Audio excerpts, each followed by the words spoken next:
So you want to main Talon? Well, do you like knives? Do you like Noxus? Do you like more knives? Do you like the kick-ass dance moves? And do you like even more knives? Then Talon, the Blade Shadow, is for you. Ready for the shit? That was interesting. Get away from him. I'm trying! I don't have the choice! Please! I got him. You see? All plans. So Talon was just some kind of damn hood rat who killed people and stole shit on the Noxian streets. One time, Noxus sent assassins after him, and they said, hey, join us or we're gonna kill you. So Talon decided to murder all of them in his way of saying no. Soon, General Ducatao,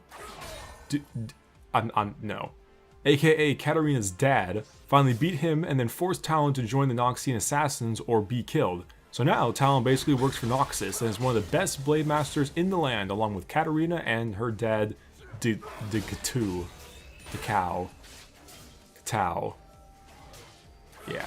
Surprisingly, in-game, Talon really fits the lore for his role pretty well. He is a generally squishy AD assassin which roams about the game stabbing AD carries and AP mid laners in the butt. He has very high burst potential on single targets and also has nice maneuverability as well as a safe escape in the later levels. Talon also is the best at going really fucking deep, but being safe enough to actually warrant going that deep. He isn't like that Malphite who ghosts, then flashes, then ults, and just gets collapsed on by the enemy team because everyone else is 4 miles away from him. No, Talon can go really deep, and if played right, can actually survive doing so, which is a pretty fun trait. So Talon's passive is Mercy, which, by the way, is the most misleading goddamn ability name in the game. It says that Talon does 10% damage to enemies that are slowed, stunned, rooted, or suppressed. Like, what? How in the hell is that giving Mercy? That is literally the opposite of giving Mercy. That's kicking them when they're down. That is playing a fighting game that is stupid enough to let you hit people on the ground and get your friend really goddamn mad at you. I'm looking at you, Soul Calibur 2. Unless they mean that he is showing them mercy by giving them a swift death, which I guess could make sense, but it's more fun to complain about it. Basically, this move just ties in with your other abilities, so then you'll see why it's just mildly useful. Talon's Q is Noxian Diplomacy, which is the equivalent of getting shanked. His next basic attack will take bonus physical damage, and if the enemy is a champion, they will take increased bleed damage for 6 seconds afterwards. They are also revealed during that period of time. Honestly, the bleed really isn't anything special, but it is nice insurance to wither the power of any health pots they might pop afterwards, or kill them like an ignite. This is a pretty good move as it is an auto attack reset, so it lets you get some more burst in, CS safer, and take down towers faster. It overall is just a simple, clean damage ability, which is always pretty fun. Talon's W is Rake. He throws out a bunch of daggers, which are not rakes, forward then backward at an enemy, doing physical damage and slowing them for 2 seconds. Each dagger can only harm an enemy once, but it can harm them on both the way forward and backward. This is a good ability to help get poked down in lane, push the wave, CS, and it also applies the slow for fleeing enemies, or if you just want to get some extra damage in because of your passive. But honestly, there isn't a whole lot to talk about with this move. Talon's E is Cutthroat. This is kind of like Katarina's Shumpo, but with more utility. You blink to the opposite side of an enemy instantly and slow them for 99% for a quarter of a second. But what is cool about this ability is that it amplifies the damage you deal to them by a certain percentage scaling with ability level for the next few seconds. It is basically your initiation tool, as there's really no point in saving this ability for later because then you'll just be losing out on free damage. Finally, Talon's ult is Shadow Assault. Talon shoots out a bunch of blades in all directions and becomes stealth for 2.5 seconds, as well as gaining 45% movement speed. After those 2.5 seconds are up, the blades will shoot back to wherever Talon currently is, damaging all enemies they hit. Now this move is great for both increasing your burst potential and getting you out of a sticky situation. With such a long stealth and movement speed bonus, it is very hard to catch if you're getting collapsed on or ganked. And the cooldown is very short, so blowing it as an escape isn't necessarily a bad thing so long as it guarantees your safety. If you know you won't need it for an escape, double tapping R after a combo can get you some serious damage to help solidify your burst power against whoever you are targeting. Also, the radius is decently large, so even if your enemy tries to flash away, there's a good chance they will still get hit by the ult regardless.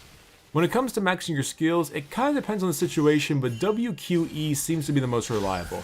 I occasionally max Q over W for the extra burst if my enemy laner isn't building defense, but W tends to be more reliable skill just in general. And then the last choice would be maxing E last, which is a little unfortunate because the percentage of increased damage is quite nice, but because the other two skills are just better than E, you have to max it last. But how do I play Talon? I feel like the only champions I've covered so far are the ones that go balls to the wall and don't give a fuck. Talon is mostly the same way. You basically look at the enemy, whether they're mid or AD carry needs to die first, then you wait. And then you go in and absolutely murder which one you choose. Then you either get out alive and have to wait to use your combo again, or you die a horrible death because you're still very squishy, but you don't care because the enemy you went to kill is just as dead as you are. You choose one enemy player and you say, you're gonna die. I will probably die with you and be almost zero factor in the team fight afterwards if I don't, but oh boy, are you gonna die. And die they will.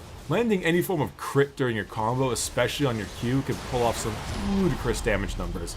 And even then, you still have your entire team to help back you up if your initial combo isn't enough. In lane, you aren't too strong, but you're kind of like your good friend Katarina. You just need to roam bot lane once you get 6, get a double, and then snowball the rest of the game. Then the enemy squishies will be crying and crying as you consistently insta-give them, and your team cleans up the fights. Other stabbing friends. Honestly, Talon being such a solo type of champion, there aren't really that many champions that synergize with him well because he doesn't really rely on other abilities regardless. He is his own engage. But if I had to choose some, I would go with those who have point and click CC to help lock down those he is going to kill, or those that can help him survive his initial dive. So champions like Vi and Lissandra, as well as champions like Soraka and Lulu, would be my recommendations. Demacian Scum. Champions that can counter Talon are similar to the ones that can work well with him. Any enemy champ that can keep his target alive will be a major pain in the ass, as well as those that can shut down his movement and kill him before he gets anything off. In lane, however, champions with good poke and bully potential will be very good against him as he is a melee assassin. So the 4 I mentioned earlier are decently strong against him, as well as enemy laners like Mordekaiser, Swain, and Vladimir. The skins we have for Talon are Hood Rat Talon, Sith Lord Talon, Gorgeous Exposed Bicep Talon, and Samsung White Hood Rat Talon. Because he's actually wearing a hoodie, so he's definitely a Hood Rat. Talon builds. Building Talon can be sometimes a little tricky. It is obvious you want to go for high AD and armor penetration items, but choosing the right ones for the situation is honestly the tough part. My personal build that generally works all around is a Mobility Boots build with Ravenous Hydra, Brutalizer into Ghostblade, a Last Whisper, Trinity Force or Infinity Edge depending, and then finally some form of defensive item like Guardian's Angel or Random One's Omen. However, I would like to mention that can be a pretty fun build if you do Moby Boots, Ravenous, Infinity Edge, Last Whisper, Triforce, and something along the lines of Bloodthirster or Mercurial Scimitar, because then you can just laugh your ass off as you land a Q crit for 1600 damage and watch health bars drop. And obviously 21-9-0 masteries with a lot of emphasis on AD, and runes with the flat AD or armor penetration, as well as the defensive glyphs and seals. How to fuck shit up. You have bot lane support Talon of fuckery, Relic Shield or Doran's Blade starting item, a Triforce, and honestly, I don't even know, just some other crazy items to be honest. Your base damage is hilarious in lane, but late game, you gotta be a little bit more careful. 21-9-0 masteries, as well as support runes, mostly put into defense. It's not gonna hit him. It hit him. What in the shit? Help. Help.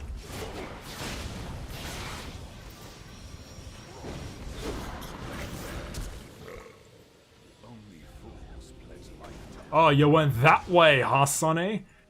I don't think so. Oh! Oh! Oh, the snipes! Lovely. And you also have top lane tank AD Talon of fuckery. Black Cleaver, Ravenous Hydra, Frozen Mallet, and then the rest just tanky situational items and one pair of boots. 9-21-0 masteries, as well as full tank and AD runes. Oh goody. I'm fighting a Riven. Well, we'll see how this turns out. Yeah, no. For when you really want to make your team Q-dodge. Well everybody, now you know what it takes to be a Talon main. I trust you can go out and ruin the lives of your enemies one insta-gibbed AD carry at a time. If this guide helped you get the Challenger, please like and subscribe and leave a comment on which champion you'd like to see next. Until next game, this has been Bricky Orchidate, asking that you don't fuck up my solo queue. Bye-bye.